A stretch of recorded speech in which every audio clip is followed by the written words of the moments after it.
quite a big, important week on the other side of the world, where three of the most powerful leaders in the world really showed an affection and agreed on an agenda going forward. And frankly, for me, seeing Modi as one of those three leaders comes as a surprise, given where we were just 3 months ago with India, where we were on the verge of concluding one of the earliest trade agreements with Delhi. And so, boy, things have changed quickly. I'm not saying that Modi is all in with Xi Jinping and Putin, but he sure looked comfortable this past weekend with his fellow leaders.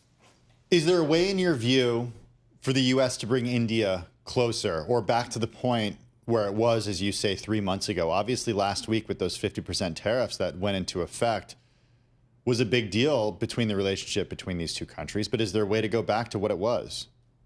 I think it's going to be really hard to get back to where we were 3 months ago, but I do think that we can move in that direction. And the best step forward would be to find a way to agree on a trade agreement with India. We got very close. There were very few issues left, including, the extent we could open up India's dairy market.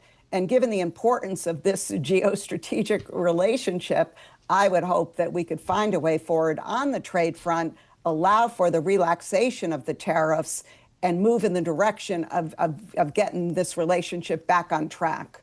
But I think some permanent damage has been done, no doubt about it. Well, that's, Wendy, when I see these pictures, I mean, these are very important leaders.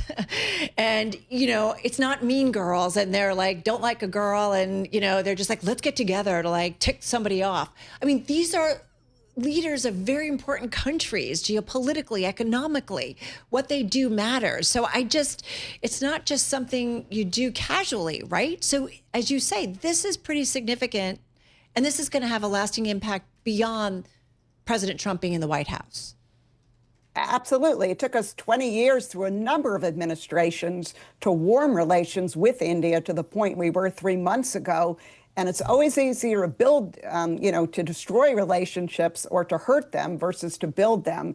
So this is a big setback. That said, I think we should also keep in mind that India and China, there's a lot going on between those two countries. And while relations may warm up, they have some serious challenges that have plagued their relationship, including a border dispute, including a large and growing Indian trade deficit with China, and the fact that China is flooding India, like other countries in the region, with a lot of exports that are displacing its local production.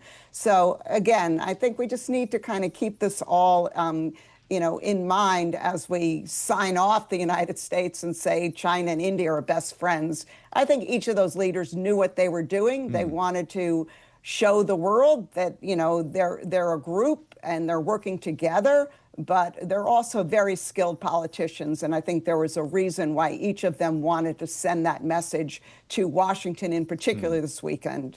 On China and Russia specifically, we're getting comments from President Trump right now. The Scott Jennings show is playing a recording of an interview that was done by the president recently. The president says, quote, he says, quote, they'd never use their military on us, talking about Russia and China, and he's not concerned about China and Russian ties.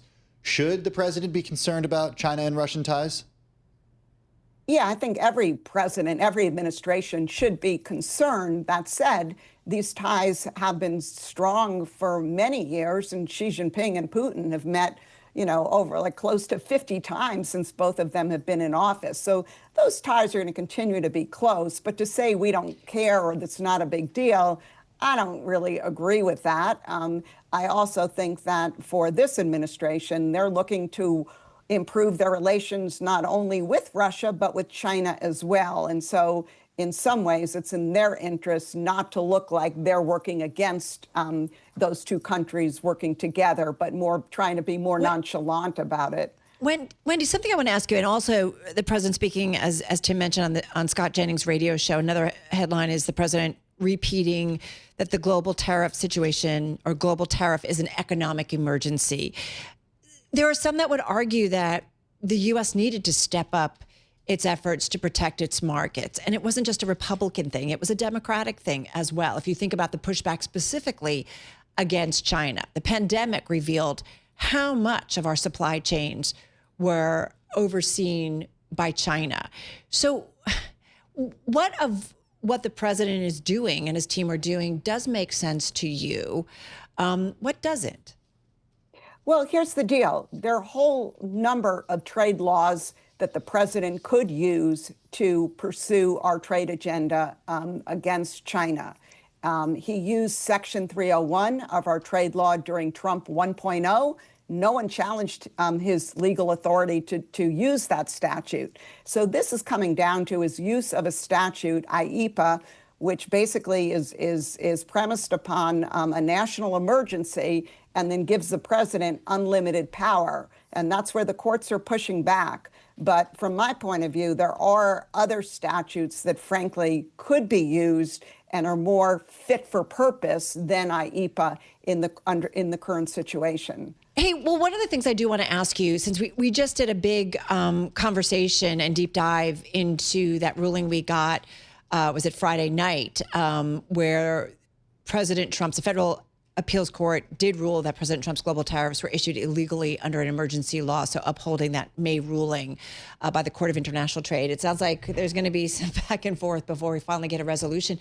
But how do you think that might ultimately end up?